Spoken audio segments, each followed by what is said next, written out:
What's good, y'all? So I want to talk about my sports betting season for the NBA season this year. This is my first time betting on NBA, and I went up like $3,600 in profit, which could have been a lot more if I had some nights go my way. But it is what it is. Like, you're not gonna win all the time. I definitely had a few nights where like just recently, Derrick Jones needed like one more point. He had 8 points. I needed him over 8.5. Would have made me an extra $500, but he didn't fucking hit. And like, there's just sometimes where you have like one lock on all your parlays and like they don't hit, and it just fucks your day up. So like, what I learned is I like the lower lines. So I like the bench players over like 5.5 points. I like the worst players in the starting lineup. I like going over on their points. So like, say they're like lines like 9.5, like Jaden McDaniels lines like 9.5 points. I like getting over on people like him that are just kind of like lower lines. I don't like betting over on the high lines, and I also don't like betting under on like the high lines. So like the star players like Edwards or like Jokic or something, I don't like betting under or over on them because it's just so hit or miss. Like with the line that high, but they're also like really talented. It's just all about like the players you're betting on, and I think it's really important to bet on like the bench players that actually get minutes. Like, you need the bench player to get at least like 15 minutes, otherwise it's not worth your time. Or the like some of the worst players in the starting lineups that have lower lines. Um, you kind of evaluate how they're playing recently. So their past 10 games is really important, really an important stat. Um, if you use props.cash, that shit is really good. Like, it gives you their projections and their lines and then compares them for you. And then you can just like swipe through all the games or all the players and just see what their projections are. That was really helpful. Doing the three mans on Dabble was the best thing like ever. Like, three mans for 6x.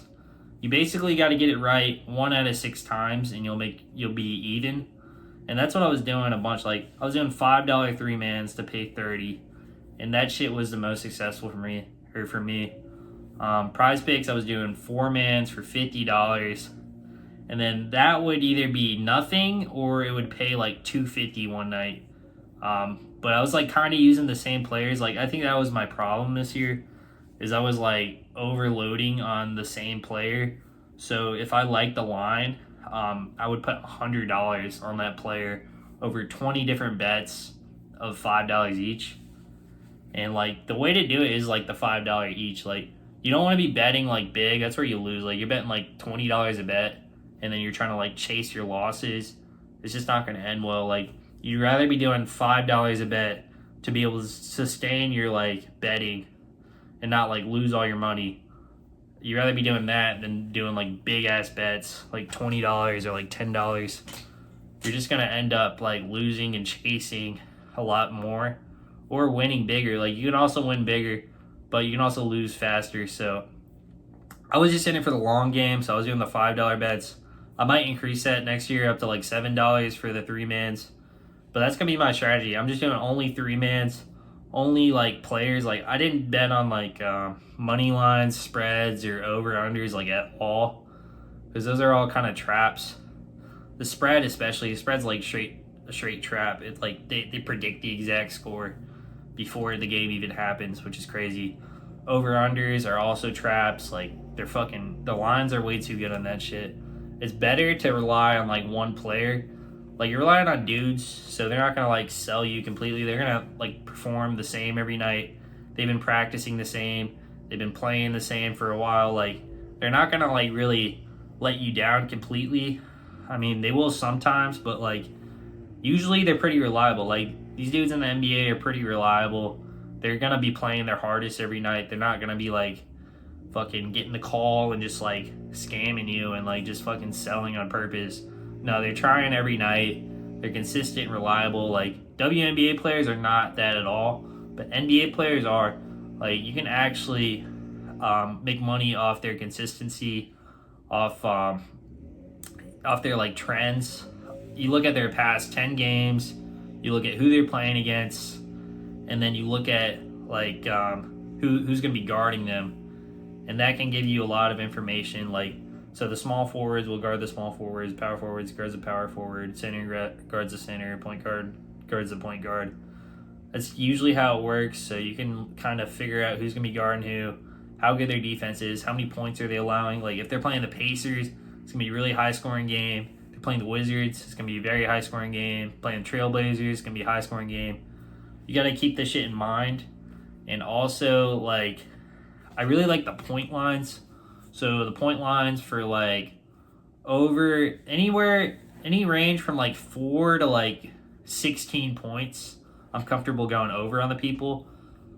Anything over that is like a little bit overkill, and it's like, are they really going to get like 27 points in 48 minutes? Maybe. Like, they're all like too up the chance. But if you keep it under like 16 points for your lines you're going over on, you should have pretty good success. You also got to know the players. You got to know that they're consistent. You got to know that they're actually hitting shots.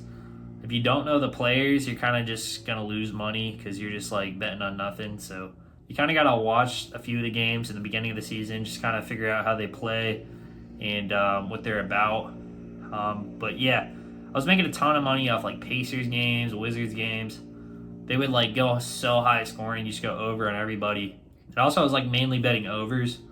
The only time I bet unders were on like Saturdays or Sundays when like players were like, kind of like chilling out a little more, not trying as hard because it's like the weekend.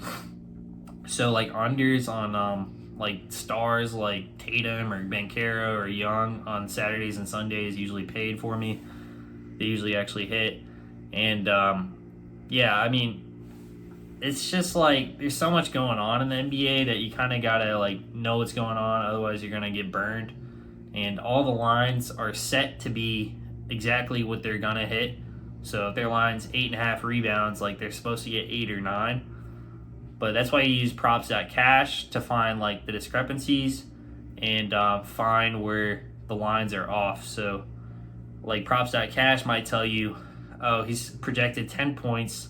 His line's 7.5 points. We're going to go for that. We're going to go over on that guy.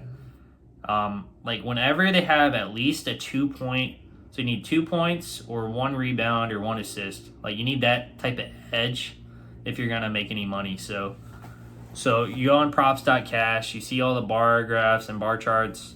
If you guys don't know what that is, I made a video on that. But yeah, that's how you bet like successfully. You look at the bar graphs and just kind of see how they've been performing the last 10 games. And then you bet on them if you think they're a good pick. So if they're 2 points over, so say their line's 7.5, they're projected 9.5, then we're going to bet over on that guy. If they're projected 6.8 rebound or say they're projected 6.8 rebounds, but their line's 5.5, we're gonna go over on that guy. If they're projected like 3.5 assists, but their line is like 4.5 assists, we're gonna go under. Like that's kind of how you got to do it. You got to like find the edges by looking at props.cash's like projections or making up your own projections in your head. And you're kind of just like predicting the future. Like you gotta like be able to see what's gonna happen in the game for you to actually be successful betting. You gotta be able to like see what's gonna happen before it's gonna happen. You gotta like have a feeling that someone's gonna go off against like their competition. So say like someone's playing Bam Adebayo, and they gotta go up against him. They're not gonna do as well. Like they're playing against a Heat, low scoring team, good defense. Playing against Bam, like one of the best like center guarders, or they're playing against Rudy Gobert. They're not gonna do as well in the center position. So you got to keep that in mind. Look out for good defenses. Look out for bad defenses. Bet over against the bad defenses. Unders, you got to be selective with what you're doing, but you got to make sure you have a 1 rebound, 1 assist, or 2 point edge. Like. You need that for any of the bets you're going to be making. Otherwise, it's not going to be profitable. But when you do the math, like you only need to win 56% of the bets to be even. So like 56% of the players you're betting on need to be hitting. Like if you're hitting 70%, you're going to make a lot of money. If you're hitting 80%, you're going to make even more money. If you're hitting all of your bets, you're going to make fucking 6 times your money. So if you go 100% of the guys you hit, go over or like hit for you, then you're gonna be making 6 times your money. So $5 3-mans is the way to go. I might raise it up to like $6 or $7, but starting out, it'll still be interesting because you can make $30 of $5. Go on Dabble, do the $5 3-mans, abuse all the promos. So like Prize Picks does the Taco Tuesdays. Fridays they have Flex Friday. Definitely abuse all of that shit. If you're on FanDuel, like they have a ton of promos. Abuse all of the promos and then make your normal bets with the $5 3-mans. And that was the best strategy for me. Don't bet on lines, don't bet on overs, don't bet on money lines. Bet on player props and bet on players that are reliable and have hit for you in the past and look like they have a good line compared to what they usually do. And look at their last 10 games. Look at who they're playing against. And that's how you bet, guys. But yeah, guys, take care. Catch you all on the next one. Peace out.